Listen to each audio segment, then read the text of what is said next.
اور پاکستان کے کانسٹیٹیوشن اور قانون کا احترام کرتا ہوں، میں پاکستان کی عدالتوں کا احترام کرتا ہوں، لیکن میں کبھی بھی اس عدالت کا احترام نہیں کروں گا جو سہولت کار ہو۔ اور اب پاکستان کی عوام کو بھی یہ جو رنگ بازیاں اس ملک میں آئین کے ساتھ ہو رہی ہیں، آئین کے نام پر ہو رہی ہیں، اس پر خدا کے لیے آواز بلند کریں۔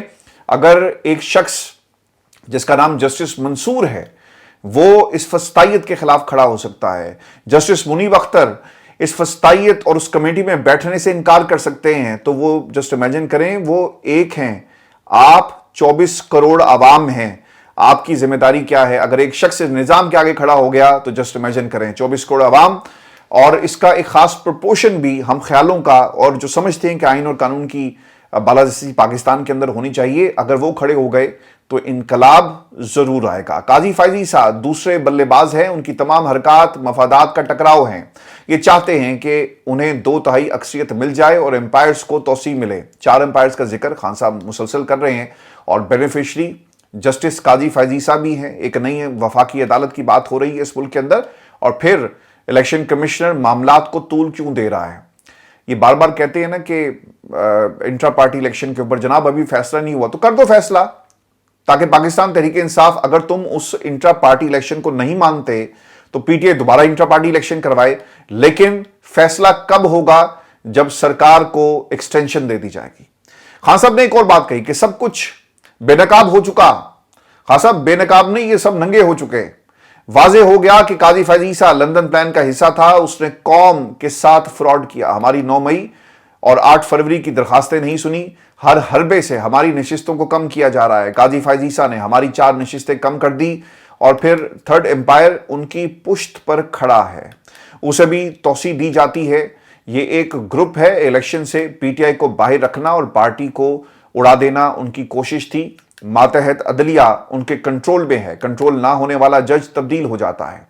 آپ نے دیکھا ہوگا پاکستان میں جو 9 مئی کے واقعات پہ جن ججز نے فیصلے دیے، کیا ہوا؟ ان کو تبدیل کر دیا گیا، یا پھر بھائی لوگ ان کے پاس جا کر بیٹھ گئے اور انہیں اپنی وفاداریوں کو تبدیل کرنے کا جو درس دیا گیا۔ اب یہ درس ہی ہے جی، جب آپ کسی کی برین واشنگ کریں تو درس دیا جاتا ہے، کوئی اس کے سحر میں مبتلا ہو جاتا ہے، اور کبھی لوگ اس کے سحر میں مبتلا نہیں ہوتے بلکہ وہ بغاوت کرتے ہیں، وہ آواز بلند کرتے ہیں، تو پھر ان کو تبدیل کر دیا جاتا ہے۔ خان صاحب یہ بھی کہتے ہیں کہ زبردست ججز راستے میں آئے مگر انہیں ہٹا دیا گیا۔ اعجاز الاحسن اور مظاہر علی اکبر نقوی، قاضی فائز عیسیٰ نے ان کو باہر کیا۔ پروسیجر ایکٹ خود قاضی نے بنوایا اور پھر تبدیل کر دیا۔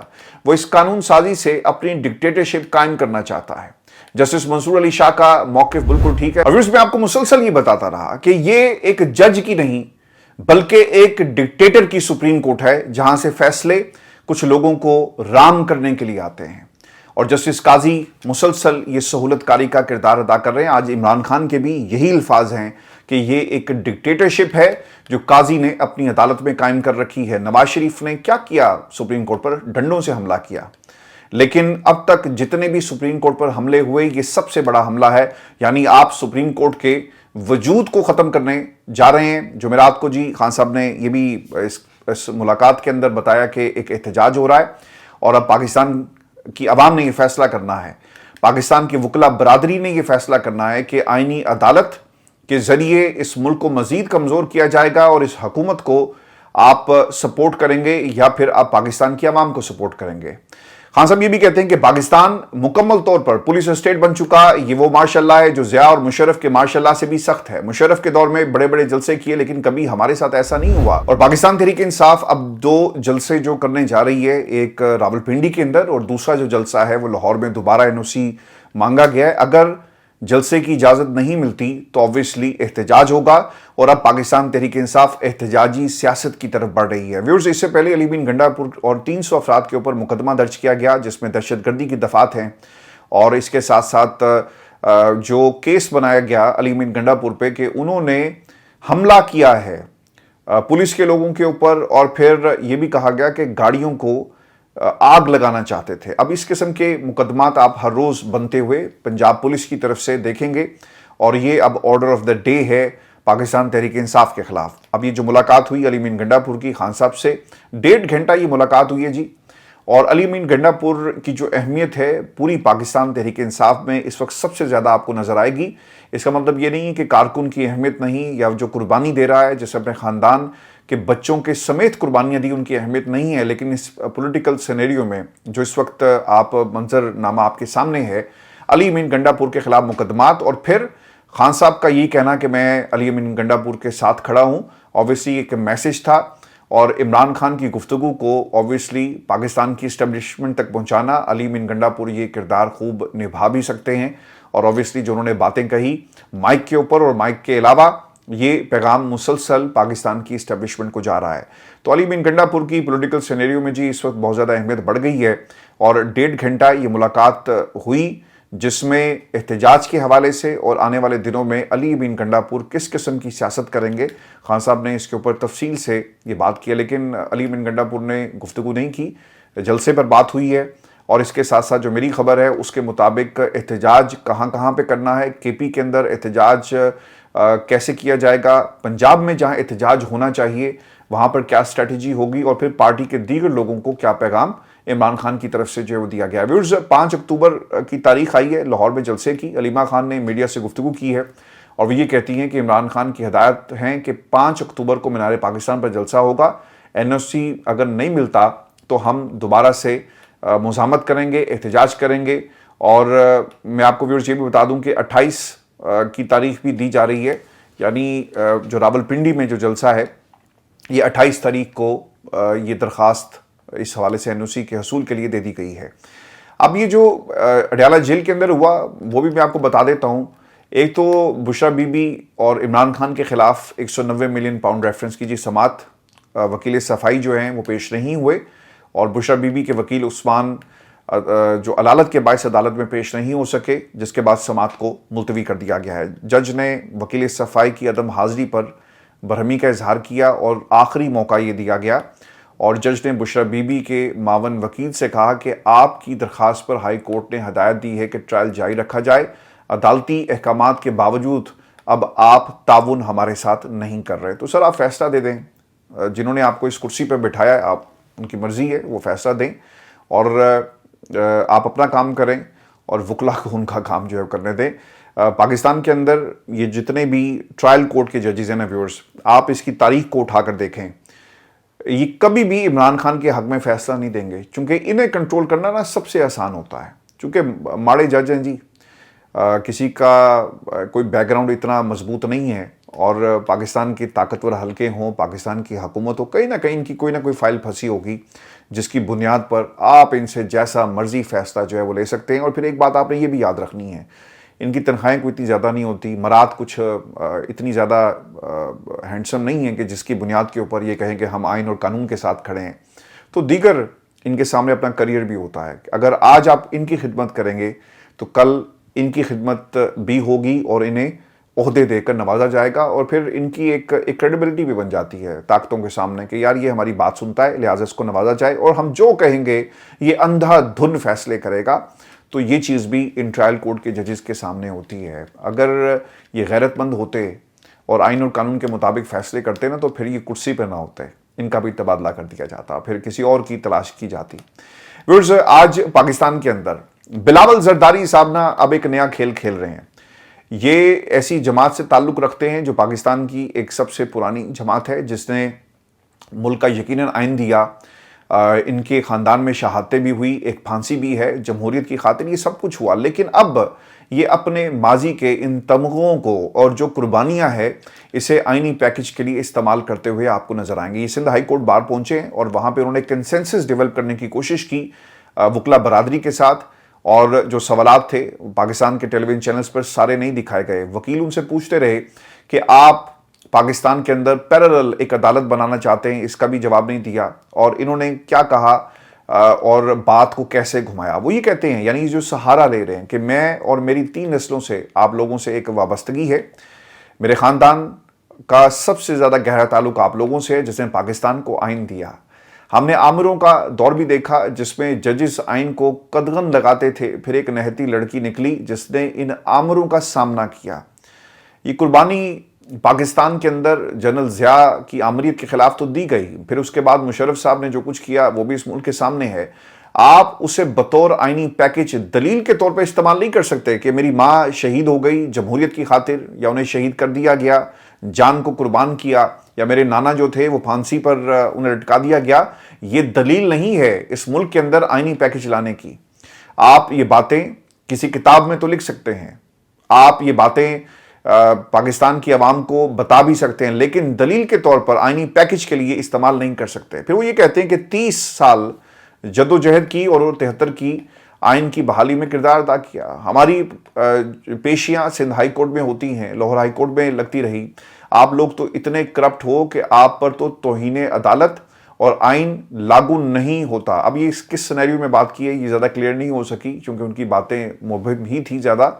لیکن اگر یہ کہہ رہے ہیں کہ 11 برس انہیں آصف علی زرداری صاحب کی پیشیاں اور جس کا وہ ذکر کر رہے ہیں، تو سرکار ان کے پر کرپشن کے الزامات تھے۔ اور پھر انٹرسٹنگ بات یہ ہے کہ جب بھی ان کا دور آتا ہے نا، یہ ڈیل کر لیتے ہیں، اور ڈیل کس سے ہوتی ہے؟ عامر کے ساتھ، اور سارے کیسز جو ہیں وہ ایک دم سے ایک جھٹکے میں ختم ہو جاتے ہیں۔ جنرل باجوہ بھی یہی کرتے رہے، وہ کیسز کو ان کے حتمی انجام تک پہنچاتے نہیں ہیں۔ اگر وہ کیسز آج پاکستان کی کسی کرپٹ عدالت کے سامنے بھی جاتے نا، تو ثبوت اتنے تھے، چاہے وہ یہ خاندان ہو یا ہاؤس آف شریف، وہ کیسز کبھی بھی انہیں ٹوکری میں نہیں ڈالا جا سکتا ردی کی، ان کو ان کا منطقی انجام ملنا تھا۔ لیکن کیا ہوا؟ عامر کنٹرول کرتا ہے طوطے کی، کسی بھی شخص کی جو جان ہے وہ کسی طوطے میں ہوتی ہے نا، تو طوطے کی گردن مروڑے تو اس کی بھی چیخیں نکلتی ہیں، تو اس کو بطور بارگیننگ چپ ہمیشہ عامر نے استعمال کیا۔ پھر بلاول یہ بھی کہتے ہیں کہ 11.5 سال جھوٹے کیسز میں ایک شخص کو جیل میں رکھا تاکہ ایک نہتی لڑکی کو بلیک میل کر سکے۔ ہم نے دیکھا کہ انصاف دلوانے والے ادارے نے کس طرح انصاف کا قتل کیا۔ ہمارے انصاف کے اداروں نے عامروں کو ایسا کرنے کی دعوت دی۔ افتخار چودھری جب انقلابی نہیں تھا، اس وقت بے نظیر نے یہ سوچا آئینی عدالت بنے گی اور جوڈیشل ریفارمز ہوں گے۔ سارے کالے قانون عامر لے کر آئے، جسے ہم نے ہی ختم کروایا۔ اور پھر ویورز انہوں نے نا ایک بہت ہی دلچسپ ایک اینگل سے یہ آئینی پیکج کے حوالے سے گفتگو کی۔ وہ یہ کہتے ہیں کہ جب آئین کو کاغذ کا ٹکڑا سمجھا جائے گا تو پھر عامروں کی سوچ سامنے آ جاتی ہے۔ سرکار، اس ملک کے اندر اس وقت کیا ہو رہا ہے؟ بلاول شاید چھوٹے سے دودھ پیتے ہوئے بچے ہیں جنہیں یہ نہیں معلوم کہ جب انہیں کانسٹیٹیوشن ایونیو کے اوپر ایک بلڈنگ میں بلا کر اور جو ان کے ساتھ سلوک کیا گیا وہ کیا تھا۔ قوم سے یہ بھی سچ بولے نا کہ کون آپ کو بتاتا ہے کہ بیٹا کیسے بولنا ہے، کیسے بڑوں کے سامنے کھڑے ہو کر آپ بات کریں گے، آداب کیا ہیں، سچ کو کیسے آپ نے اگلنا نہیں بلکہ نگلنا ہے۔ تو بلاول یہ جو آج باتیں کر رہے ہیں، اور پھر انہیں وہ کیا کہا یہ بھی بڑا انٹرسٹنگ ہے کہ باہر کے ملکوں میں جج کی تعیناتی ہوتی ہے تو پارلیمان کے سامنے ہوتی ہے۔ سر یہاں پہ پولیٹیکل اپوائنٹمنٹس بھی نہیں ہوتی۔ آپ مثالیں ان ممالک کی نہ دینا نا بند کر دیں، چونکہ پاکستان کے اندر آئین، جس ملک کے اندر کانسٹیٹیوشن نہیں ہے، برطانیہ کے اندر کوئی ریٹن کانسٹیٹیوشن نہیں ہے، لیکن اس کے باوجود کنونشنز کے اوپر یہ ملک کھڑا ہے، کوئی کسی کے اختیارات کے اندر تجاوز نہیں کرتا۔ ہمارے پاس تو آئین تھا، آئین ہے، یا آئین مرحوم ہو گیا، جس کو آپ بنانے کی دفن کرنے کی کوششوں میں اس وقت لگے ہوئے ہیں۔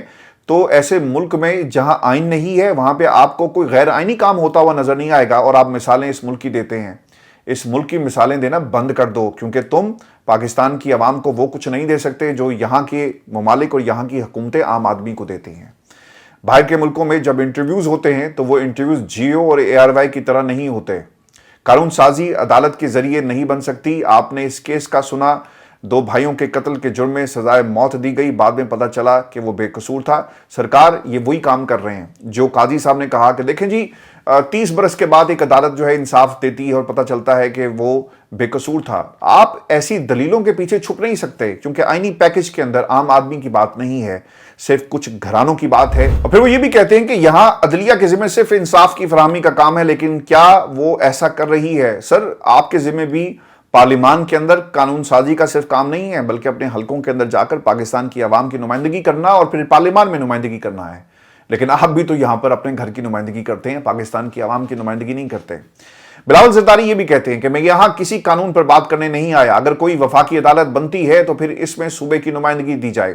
ہمارے عدلیہ میں 15% سیاسی کیسز میں 90% وقت دیا جاتا ہے۔ ہم آئینی عدالت بنانا چاہتے ہیں جو دیکھے گی کہ تمام معاملات کو کس طرح چلانے چاہیے۔ ہم تو افتخار چودھری کے زمانے سے سفارشات دیتے آ رہے ہیں، عدالت کی جانب سے اس قانون کو استعمال کرنا شروع کر دیا گیا جس میں ہمارے یوسف زئی گیلانی نواز شریف پر جسے استعمال کیا گیا. ایک آپ کو اگر آپ کو کسی بڑے نے نہیں بتایا, آپ کی انکل جو پارٹی ہے اس میں کسی نے اگر نہیں بتایا تو میں آپ کو بتا دیتا ہوں, اور پاکستان کے سوشل میڈیا کو فالو کریں, وہاں پہ آپ کو پتہ چل جائے گا کہ آپ کے بارے میں, آپ کے والد محترم اور پھر آپ کے خاندان کے جو پرائم منسٹر صاحب ہیں ان کے بارے میں کیا بات ہو رہی ہے. یوسف زئی گیلانی صاحب کو نواز شریف صاحب نے کہا تھا کہ اترو کرسی سے, پہلے کرسی سے اترو پھر جا کے اپنی جو درخواست سے ڈالنا. تو اس وقت تو نواز شریف صاحب آپ کو بہت برے لگ رہے تھے.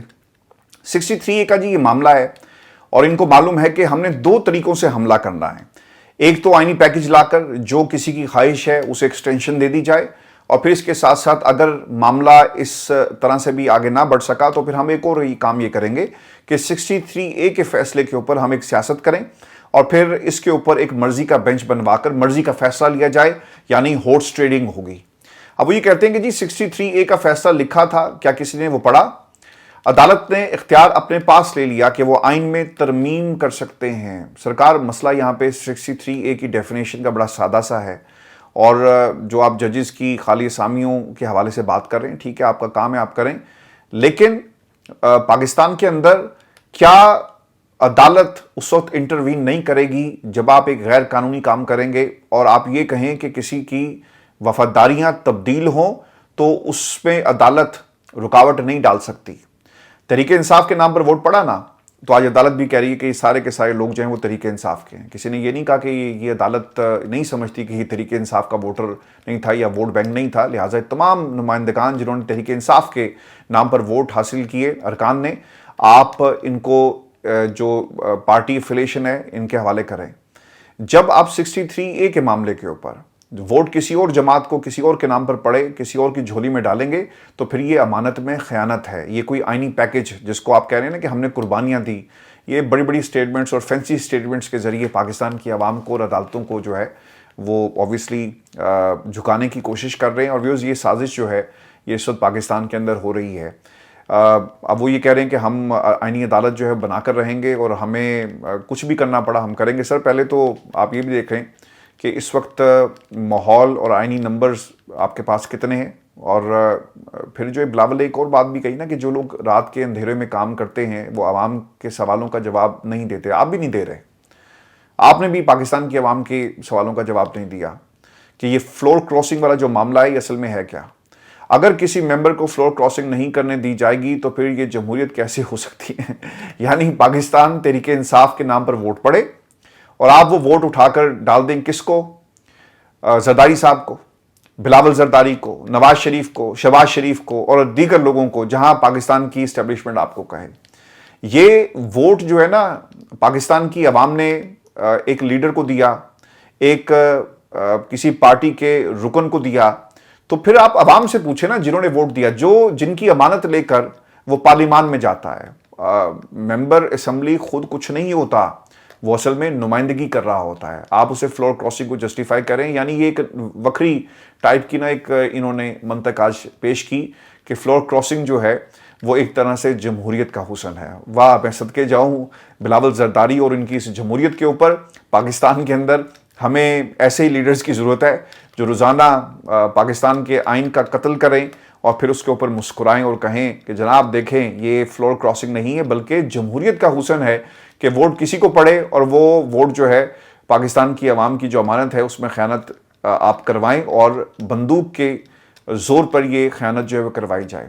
محفوظ آپ کو آخر میں یہ خبر بھی دے دوں کہ سینیٹر عرفان صدیقی صاحب, میں بات نہیں کرنا چاہتا تھا لیکن ان کا ایک بیان سامنے آیا اور وہ یہ کہتے ہیں, جو انہوں نے BBC کو گفتگو کرتے ہوئے کہا کہ ایسی پارٹی کو ریلیف دیا گیا جو نہ مخصوص نشستوں کا تقاضا لے کر الیکشن کمیشن گئی اور نہ سپریم کورٹ گئی اور نہ ہی کسی ہائی کورٹ گئی.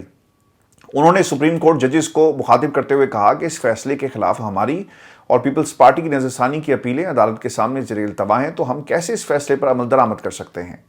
عرفان صدیقی یہ بھی کہتے ہیں کہ معاملہ پارلیمنٹ لے جانے کا بھی اشارہ انہوں نے ایک طرح سے دیا، اور انہوں نے کہا کہ اب یہ معاملہ پارلیمنٹ دیکھے گی کہ کہیں آئین اور قانون کی منافی تو نہیں، اور پھر فیصلہ کرے گی، کیونکہ ہم یہ نہیں کر سکتے کہ صرف ایک بات اس لیے مان لیں کہ 8 ججوں نے کہا۔ اس کے بعد عرفان صدیقی صاحب نے ٹویٹ بھی کیا، اور اس میں انہوں نے ایک سخت زبان استعمال کرتے ہوئے کہا اور لکھا کہ 8 رکنی عدالتی فیصلے نے نہایت سنگین سوال کھڑا کر دیا کہ اگر کوئی فیصلے آئین کی واضح دو ٹوک اور غیر محبت شکوں کو نظر انداز کر دے یا انہیں مسخ کر دے، اپنی مرضی کا آئین لکھ کر اپنی مرضی کے نتائج اخذ کرے، تو آئین اور قانون بنانے اور اس کی تحفظ کی قسم کھانے والی پارلیمنٹ کیا رہ جائے گی؟ سر، پارلیمنٹ نے قسم اگر کھائی ہے اس آئین اور اس کاغذ کے ٹکڑے کی، تو پھر اس میں پاکستان کی عوام کو بھی آپ مائنس نہیں کر سکتے۔ آج آپ جو بول رہے ہیں نا، اور جو آپ کے پاس اختیار ہے اور جو آپ کے پاس حکومت ہے، وہ میرے ٹیکس پیئر کے پیسے سے آپ کو یہ حکومت جو ہے وہ ملی، پاکستان کی عوام کے پیسے سے یہ حکومت، اور یہ جس پارلیمنٹ میں آپ روزانہ بیٹھ کر آئین پر حملے کرواتے ہیں اور کرتے ہیں، یہ اس عوام کے پیسے سے پارلیمنٹ بنی۔ اگر اس عوام کو ہی ریلیف نہیں ملے گا تو پھر اس سپریم کورٹ کا اور اس پارلیمنٹ کا اور اس نظام کا کوئی فائدہ نہیں ہے، جس کو آپ مائنس کرنے پر تلے ہوئے ہیں اور جمہوریت کا نام دیتے ہیں کہ جی ری رائٹ کر دیا گیا۔ یار، ان حلقے کے لوگوں کی نمائندگی کون کر رہا ہے؟ سیاسی جماعتیں۔ اور جب آپ میں بار بار یہ بات کر رہا ہوں، جب آپ ووٹ اٹھا کر فلور کراسنگ کے نام پر اور تشریح کے نام پر آپ کسی اور کی جھولی میں ڈالیں گے تو پھر یہ امانت میں خیانت ہوتی ہے، یہ جمہوریت نہیں ہے۔ ورجی آج کی نشست تھی، اپنے کمنٹس بھیجیے گا، اگلی ویڈیو میں آپ سے جلد ملاقات ہوگی۔ اجازت دیجیے، اللہ نگہبان۔